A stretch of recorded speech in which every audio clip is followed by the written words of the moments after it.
Hey, what's up, guys? Here on the Fire Sports Pod, where everything we do here is fire. You guys know the drill, so let's get right to it. I have my two special guests here, my professor, John McCarthy, and my friend, Billy, on the podcast today. So we got three segments for you guys today. We're going to be going over details on the Juan Soto trade to the Yankees and how that will impact them this coming year. We're going to be going over Shohei Ohtani signing and on the thoughts on his contract and was it worth it. And we're going to go over Yoshi and where he will be going, to what ball club he will be going to. So, Billy and Professor McCarthy, I appreciate you guys coming on. If you guys want to introduce your guys' self, you guys could. I'm not Billy. No, Zach. I appreciate you having me on, Zach. It's been a while since we last did one of these, and no, I was a classmate of yours and Yep. a student of Professor McCarthy, so it's nice to have a little reunion here. Yeah. I had that class, the coaching professor class. So it was coaching and principles. Yes, sir. All right, Professor, you want to say a couple words or we're going to get right to the podcast? Let's get right to the podcast. All right. So we know what happened. Juan Soto went to the Yankees for just a 1-year deal. What are your guys' thoughts? Do you think Juan Soto, the Yankees are going to give big money to him after this year? Or do you think that it's kind of just going to be like a 1-year deal and then he's going to go to like another ball club? So, Billy and Professor McCarthy, what are your thoughts on that? Well, my first thought is that during the negotiation, there must have been some conversation about whether or not he had any intention of staying with New York, because that's a big ticket to pay for 1 year. I read where he is excited to come and play in New York because there's a large Dominican population in New York, and he didn't have that in San Diego. So he's looking forward to doing that. But, the way things are right now, these guys wait from year to year, and somebody gives them a better offer. They go where the money is. Now, can he help the Yankees? There's no question that he can help the Yankees. Are the Yankees all in it for 1 year? That depends upon whether or not they improve their pitching. Just adding one bat. The only advantage that he gives is he has a bat that he has a low strikeout percentage. So he's joining a team that has a very high strikeout percentage.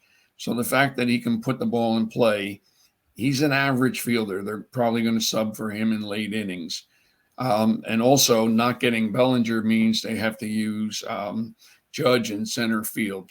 So I would say it's a good deal, but it's not a great deal because they still have issues.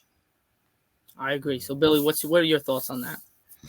Yeah, I love the trade. I agree with what Professor McCarthy said. And, I think as a Yankee fan, as somebody who sees him being traded here to New York, I would love for them to extend him right away.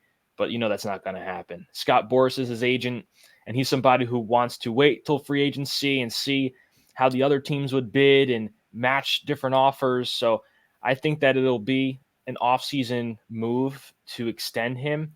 But for what you gave up for this guy, obviously there were quite a few pitching pieces that they had to part ways with. But I feel like it was worth it for the kind of player you're getting in Soto. His walk rate through the roof. He gets on base a whole lot. And obviously the contact, the rate of contact that he's able to produce for a ball club is incredible. So I love the trade. I think for the game in general, it's awesome just to see how somebody of that caliber does in New York alongside Aaron Judge.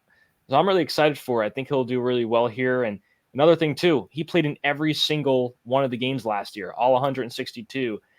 And I'm looking forward to seeing how that plays into Aaron Boone's method of benching guys and giving them scheduled days off. So we'll see what happens with that. But I'm looking forward to seeing a healthy version of a superstar play consistently in New York. I'm also looking forward to see what they do. Like, I wasn't a fan of giving up Michael King because I thought he was just developing to where he would be a starter. The other arms, Zach, you don't know. They could be good. They could be a bust. Yeah. I think what general managers do, they always take the proven over the potential.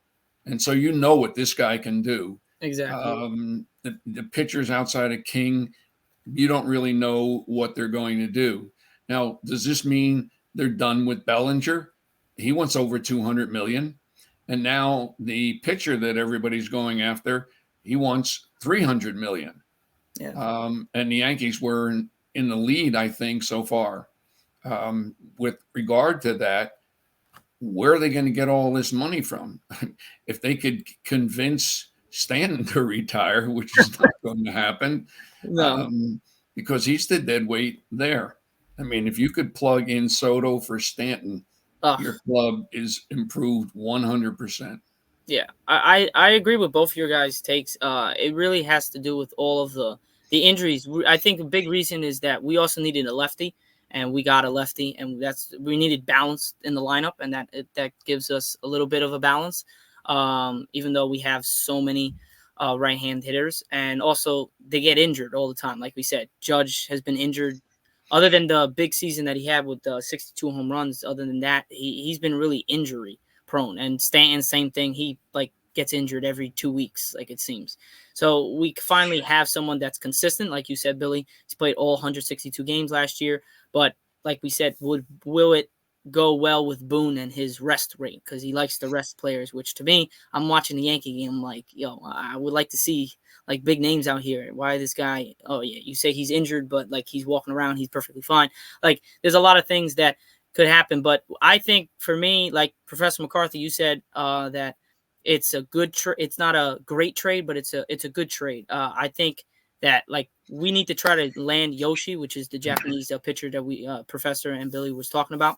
So we really need to land him for me to be like, okay, we got the bat and we got the pitcher. To be honest, I think we needed the pitcher more than we needed the bat for me at first, but now he wants $300 million. Like you said, I don't know where we're going to get that from.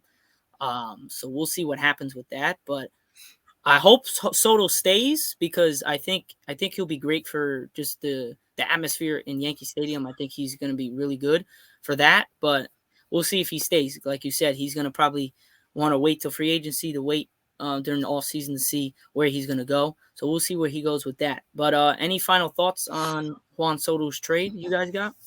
Well, the one more thing that I would add, I think the biggest key for the Yankees is what are they going to get out of LeMahieu and Rizzo?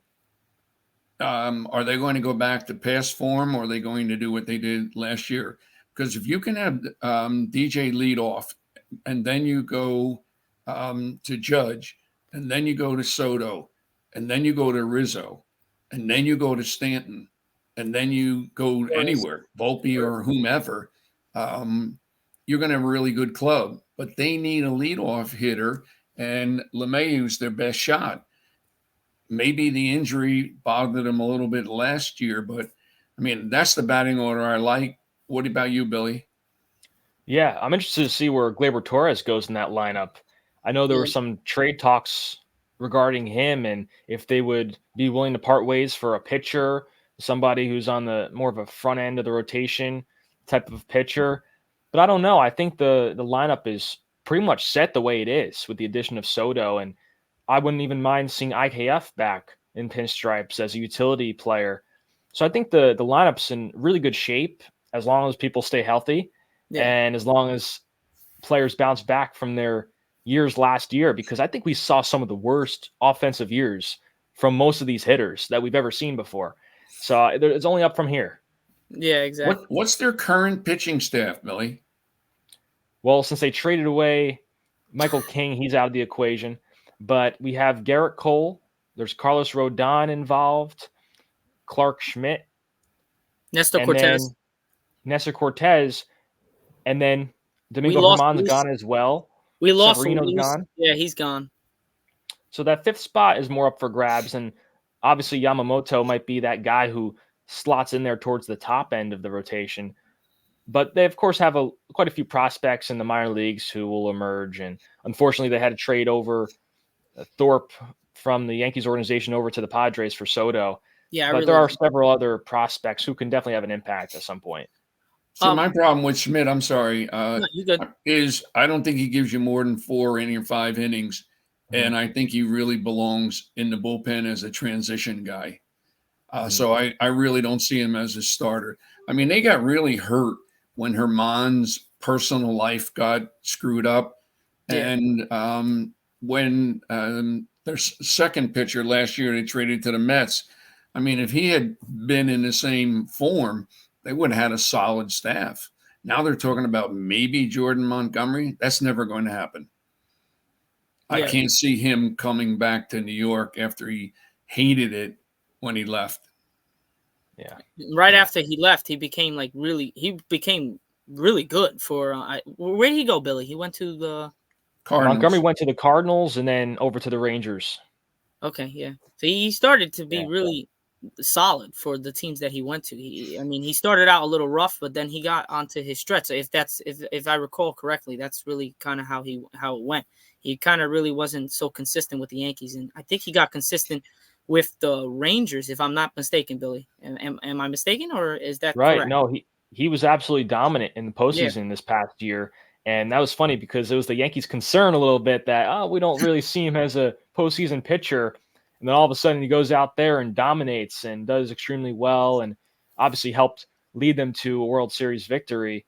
So he would be a guy who I'd love to see back with the Yankees, but he's from Texas, and I think he'd be a better fit remaining with the Rangers, get his ring on opening day and be a part of that environment again.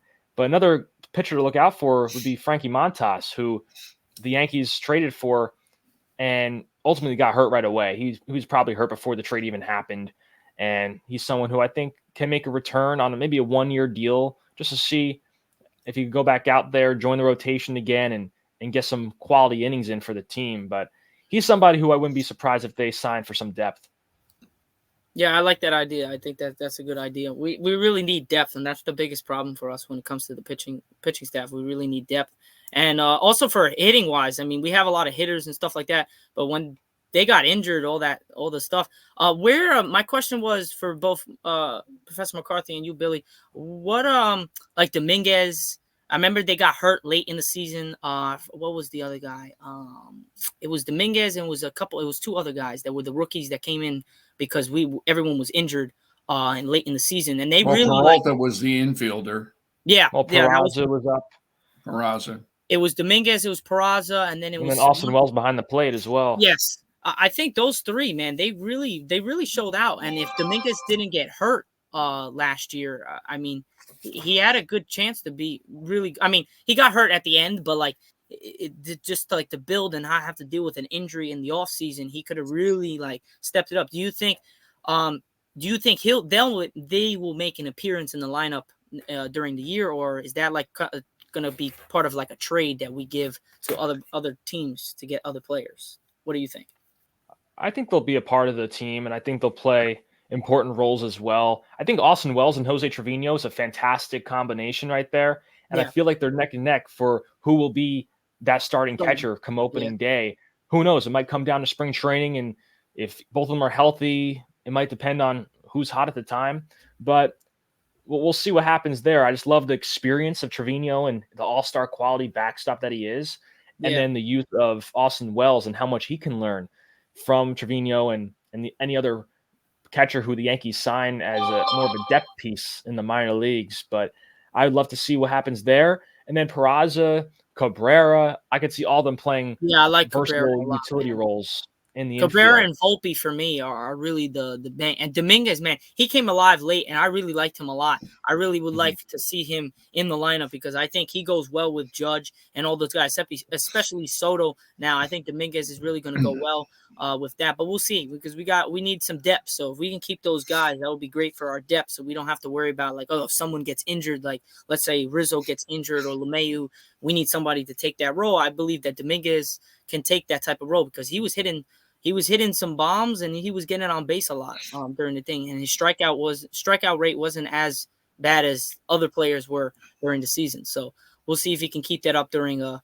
162 game season, but we'll see what that is. He's going to have to really prove himself in the preseason because the Yankees picked up another guy an outfielder who's supposed to be a really solid player in part of the Soho deal. And Dominguez is an outfielder.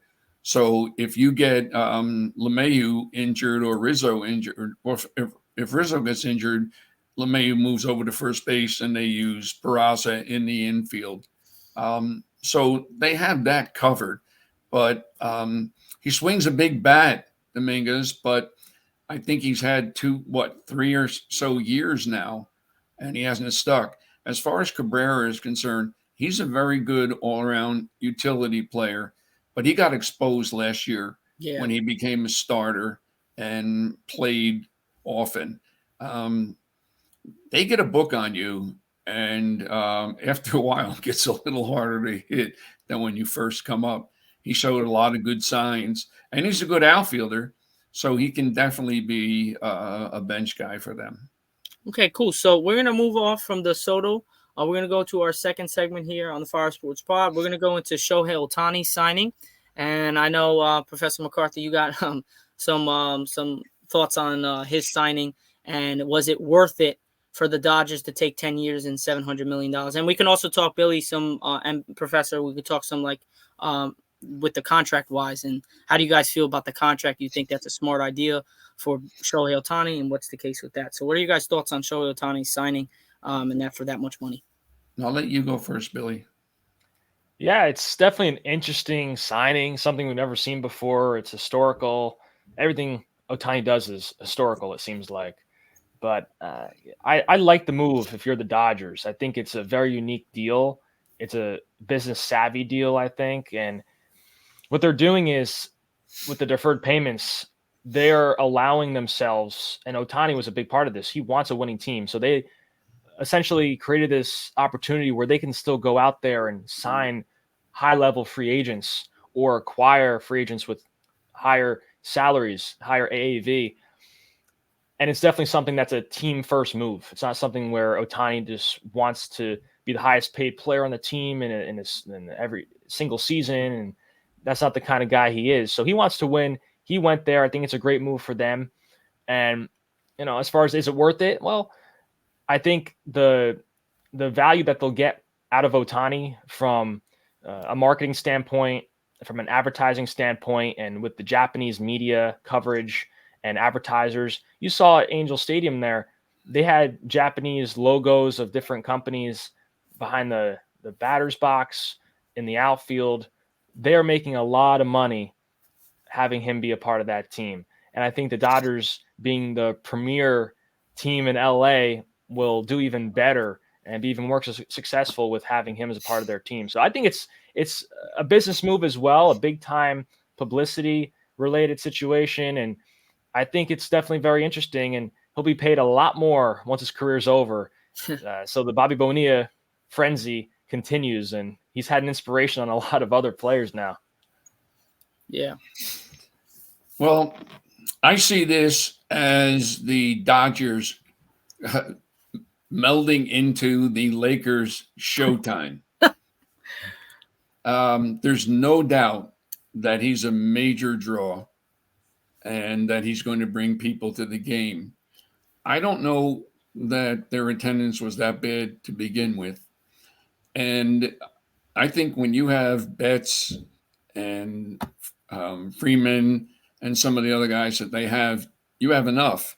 If I were them, I would have gone for the pitcher first. And I still think they're involved with the pitcher because if he comes to New York, there's no Japanese player on the team. If he goes to the Dodgers, number one, he's closer to home. And number two, he's got Shohei Ohtani there, to make him more comfortable speaking the language and so on. And the Dodgers have the money. I don't think the league is pleased with the deal. I'm not sure that they like the deferred money. We don't know, Billy. Do we know how much is guaranteed? I believe it's all guaranteed. Well, you know what? We don't know. It's $68 million. $68 million 10 years from now is going to be worth more than $68 million. And part of me, as somebody long in the tooth, this kind of money is just astronomical. And it's really, come on. These guys are worth that much money. I don't think he has a long pitching career ahead of him. He's a dual player, but I don't think you can maintain both of them that long. He's had arm problems every year. he's going to be a hitter. Within 2 years, he's going to be solely a hitter. He can run. He's great in the outfield. Yeah, he's a real addition to your team. But I think at the end of the day, you have to think, is it worth it? You're investing in somebody in 10 years. We don't know what's going to go on in 10 years. Look what happened to Bobby Bonilla. And the Yankees have had history of deals where they made things like that. And, I just think it's a lot of money to throw around for one player when you've already made it to the World Series, 2 out of the last 3 years or 3 out of the last 4? Yeah. Yeah. I think another thing with Ohtani and how they can use him, I'm sure they had these conversations during these negotiation meetings and everything, but I can see him being a back-end bullpenning guy in the future once he recovers from his surgery, along with being a hitter. So you kind of preserve his pitching abilities a little bit, and then you have him as a hitter in your lineup as a DH, and then come the 8th inning or 9th inning, throw him in there to close out a ball game or pitch the last 2 or throw him in there, I'd say 7th inning and on and then finish it up. And I think that'll be a way to help preserve his arm. We'll see if they go in that direction or if that's something that he's willing to do. But obviously that's a lot of money for a closer then, or a 1-inning guy too. Well, I think it makes a lot of sense that they would save his arm, but he's a starter, and yourself, Billy, as a starter, you have a certain routine with a warm up, etc. I mean, it's a major adjustment for him to be able on short notice and not be able to do the stretching that he does and whatever he does mentally, etc. I think that's a very good idea to preserve his arm, and you could use him in key spots. I don't know if he can make the transition. I don't think it's an ego thing, like he has to be a starter.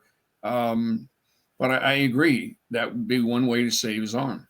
So if I'm sorry, Billy, to cut you off, but if I'm understanding, so you think, Professor, that he's not going to be able to pitch more than in 2 years? So 2 years, he's just going to be able to just hit.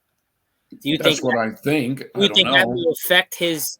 No, but seriously, I'm just asking, would that if that's the case, would that affect his because there's no opt out unless something happens, because I was reading it, there's no opt out unless something happens with the management, right, Billy? That's right. What if a select few of personnel with the Dodgers are fired or leave the organization, then he can opt out. So that's kind of a weird way that he did it, and he's only the way he has done it. It's he's going to get the blunt of the money at the end, correct? Right. Exactly. And he's just going to get, that's just to help the Dodgers and stuff like that. So with that being said, I'm kind of agreeing with Professor McCarthy when the case of just the way he is as a player and stuff like that. I just don't think him not playing in a monster game, like a playoff. He has no playoff experience. He's never been to the playoffs. And it's never been a meaningful game for him. Yes, he's played regular season games and they've doubleheader, whatever the case is. It's gone into extra innings. Those are big games, but they're not meaningful games that are going to win you a World Series or get you past the first round. I remember me and you, Billy, were talking about that. That was really the reason why I was okay, you're going to pay this guy $700 million over 10 years. You don't know how he's going to be in 10 years. And that money is going to probably go up from that. So we'll see what happens with that. But I just don't think you can pay that guy that much money, even though he's the best player in the MLB right now, by far. But I just don't think you can pay him that much. Maybe closer down to $450, maybe $500, but $700 million is kind of ridiculous to me. Well, the other thing, the phrase a rising ship raises all boats. Once he got that money, that's when Bellinger's price went up. Once Ohtani was off the market, now Bellinger's not really going to settle for under $200 million, where he would have settled for less probably before then.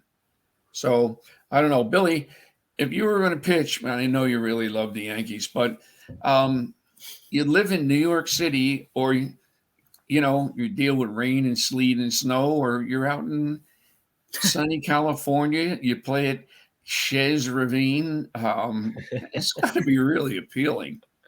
Yeah.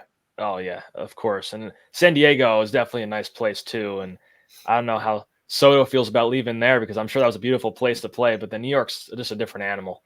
So it's tough. I know Ohtani didn't want to play in New York. He wanted to stick with California, LA. He seems like a creature of habit. So I think he liked that environment where he was. And he's a different type of guy. He'd rather just stay in his room, stay in his house and just relax with his dog and his interpreter probably. And that's just how he is. So he was content with probably staying at the same place and just relaxing there and not dealing with too much of the hustle and bustle of the city of New York. Now, question: Did you guys think that? I mean, I didn't think that it was going to happen, but a lot of people were saying he was going to Toronto. That was never going to happen. I mean, like that. Like, why would he go to Toronto? And when he's like farther away and like stay, like you said, Billy, why would he go there? If he's going to go anywhere, it's probably either San Diego, maybe Seattle. I mean, that's close, or the Dodgers. So, did you guys think that any type of other move was going other than maybe San Diego or the Dodgers? Well, Toronto makes it pretty obvious. No taxes. So you're getting that money. That's why people go to Texas. They don't tax. So you go to Florida, same deal. So you're paying in New York, you're getting a big chunk of that money is going to taxes living in New York City. So they make more money going to Toronto and Texas. So you think he played in a warm weather climate with Los Angeles. You know, why put the strain on his arm in a place where, you know, you could get snow in April. There has been snow in April in everything east of the Mississippi. Yeah. You see Colorado sometimes, or these other places like Detroit. Sometimes it's the beginning of the season and you have snow on the ground. Sometimes the teams happen to be away, so they're luckily don't have to play in that, but it happens. It definitely happens. I don't know that you can do this, Billy. You follow it more than I do, but couldn't they schedule everybody interleague or what have you west of the Mississippi to open in April? I mean, if you're playing in New York and Philly and Washington, you're going to have games that are rained out, snowed out, or what have you. You have pitchers coming up from Florida with a very warm climate, and then they got to go into a place where it's going to be cold. That can't be good for their arms. No, it's definitely not healthy. I'm sure they take it into some consideration, but who knows? It's not an easy thing to do when you have so many teams that you need to align with schedules and all that. But they should definitely take a closer look at that and really consider that. But hey, at the end of the day, the player isn't the most important thing. It's always about the money and if it makes sense with certain matchups and behind the scenes, those types of things with the league. But the players are usually the least of the concerns. All right. So, any final thoughts you guys have on Shohei Ohtani and the signing? If not, we're going to move on to the final segment here on the Fire Sports Pod. So, you guys, any final thoughts? No, I'm good. The one thing I'll add about Ohtani real quick is during the World Baseball Classic, I feel like that's the one game that was just like a playoff situation. And to see him on the mound late in the game facing Mike Trout, it was electric. And that's where I see the glimpse of him potentially becoming a closer comes from. And who knows, that might be foreshadowing something in the near future. But I just love that energy. And I think the fans of the game loved it, whether you're from the US or Japan or anywhere else. I think it was definitely a pretty cool moment. So I that always rings in my head, that last couple outs there in the ninth inning when Ohtani faced the U.S. batting order, and we'll see if that ends up coming to fruition in the near future. I think it might. Yeah, I kind of agree with. We were talking about that yesterday on the phone. We were saying you brought that up. I like what I said. I know that, but there's like it's just a different, for me. It's a different animal when you're going to play to try to win the World Series. You know what I mean? And yeah, that was like for a big thing. But like at the same time, like for me, I think it's a different animal when you're into the playoffs, an MLB playoffs. You're versing the best teams or somewhat the best teams. I mean, you get some once in a while, get those crappy teams that get in there, just squeak in there. But when you get to like the end of the rounds and you get to the World Series, you're playing the best teams. So like that's what I mean. Like for me, there's a little bit of a difference from Baseball World Classic and the MLB World Series. You know what I mean? Yeah, but remember, he's got Mookie Betts and Freeman and other guys that he doesn't have to depend just on himself. Exactly. They've been there without him. Yeah. So if you just add that piece, and plus, you know what, maybe he doesn't have the experience, but how can you have the experience when you don't have the opportunity? You know, what do we think? Mike Trout would choke in a playoff situation because he's never been in one? That's not going to happen. So I think he'll perform very well throughout the season, and I don't think there'll be a problem with him in the postseason whatsoever. If he gets injured, they're paying a lot of money for somebody who's not playing. Exactly. Okay, so we're gonna end up with the last segment here on the Fire Sports Pod. We're gonna be going over Yoshi, the big Japanese pitcher that is supposedly going to. Well, right now, me and Billy, we were saying that we think that he's going with the Yankees, which I'm hoping he does because we really need that. Professor, you were saying the same thing, but we're just gonna be going where you guys actually think everything's pushing towards where Yoshi will be in the near future for which ball club. But I think, Billy, you should start with he's a relatively unknown. What's his background that makes him so desirable? He's performed really well for the last few years. He's so young. I think that's really something that's important. He's, I believe, the same age as Tanaka when he first came over to the U.S. and signed with the Yankees. The interesting about Yamamoto is he played for a team over in Japan that wasn't necessarily the biggest team or on the biggest stage over there. So I feel like when he comes over to the U.S., he wants to play for that big city team. He wants to be the guy. And I feel like since the Yankees don't have a Japanese pitcher on the team or somebody of that caliber, since probably Tanaka, he'd be a great fit. And I don't know. I feel like you have to take into consideration other teams who do have Japanese players. You have now the Dodgers with Ohtani, and then you have the Mets with Senga. He might not want to join a staff with Japanese players who are on the team already. He might want to be on his own squad and be the Japanese ace of his team. And potentially, well, if you're with the Yankees, you probably won't be the ace if you have Garrett Cole on the pitching staff. But I do think he likes the New York City market. I do believe he likes the Yankees organization. And don't forget, Brian Cashman showed up to Japan last year to watch him in person when he threw that no-hitter. So they have a history here. They saved number 18 for him as well, the ace number in Japan. So I think there's a really good feeling here that he becomes a Yankee, and hopefully it'll happen in the next week or so because his signing period ends pretty soon. My thought is that we have no idea what's in this guy's mind. You alluded to the fact about being a number one. Maybe he wants to go to a place where he would be a number one. If he goes to the Mets, he has another Japanese buddy to hang around with. And if it comes down to money, Steve Cohen is going to empty the bank. So if it's a New York thing, the Mets might be the Yankees' biggest competitors. It depends. If he wants to be the ace, he's not going to go to either the Yankees or the Mets. Yeah. Would you think he'll go to the Dodgers, though? Well, they have enough money. They have Ohtani. You know they're going back to the playoffs and probably the World Series. As we said before, he's closer to home. The climate's more similar. But the other thing I would agree with Billy is the Yankees have had that lure, whether it's, Hideki Matsui or Tanaka.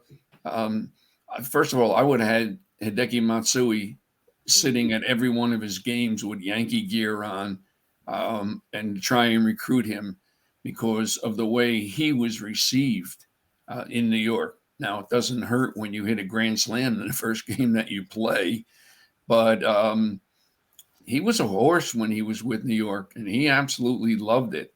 So we don't know what kind of recruiting. I know if I'm Cashman, I would have had those guys all over him, telling him what the Yankee experience is like. I don't think there's another experience that's like the Yankee experience. I know I have a bias because I'm a Yankee fan, but there's nobody else that's talking about 27 World Series. There's nobody else that's talking about they had this what maybe the largest attendance last year, and they didn't win 90 games. So, they draw the biggest crowds on the road. They sell out at home, whatever quality of team that they have.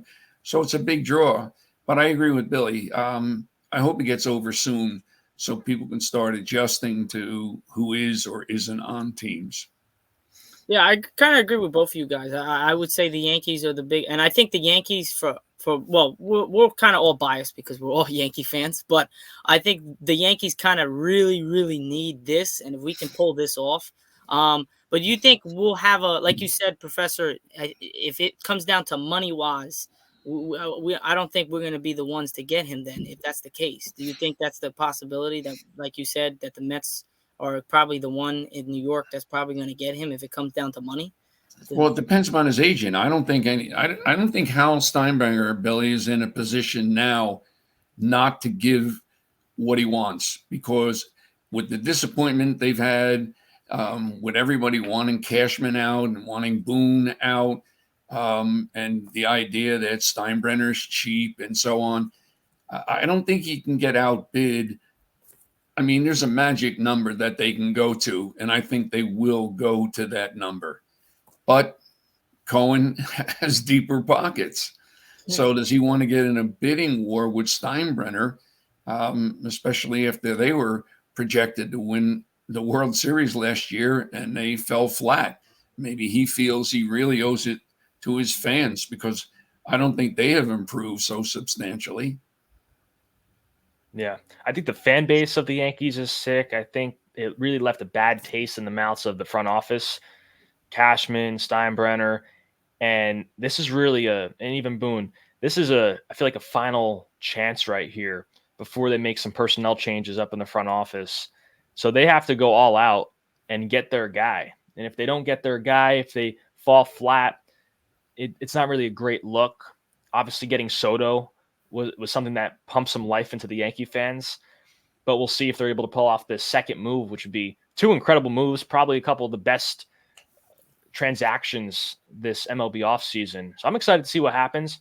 I think they'll make something happen here. And even if Cohen wants to be involved with this bidding process and he's willing to spend a lot of money, I think the Yankees might actually top him off and try to get their guy, because I think the Yankees want it more than the Mets.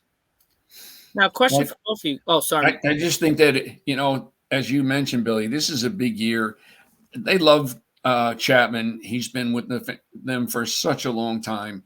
But Boone was on a razor-thin edge this year. I think it's definitely World Series or bust for Boone. He's had his chances. He's gotten them to 100 wins. He's gotten to the playoffs. But this is the Yankees. They haven't won in 10 or so years. And the fans don't put up with that. And maybe they were talking last year that he's a little too soft on them.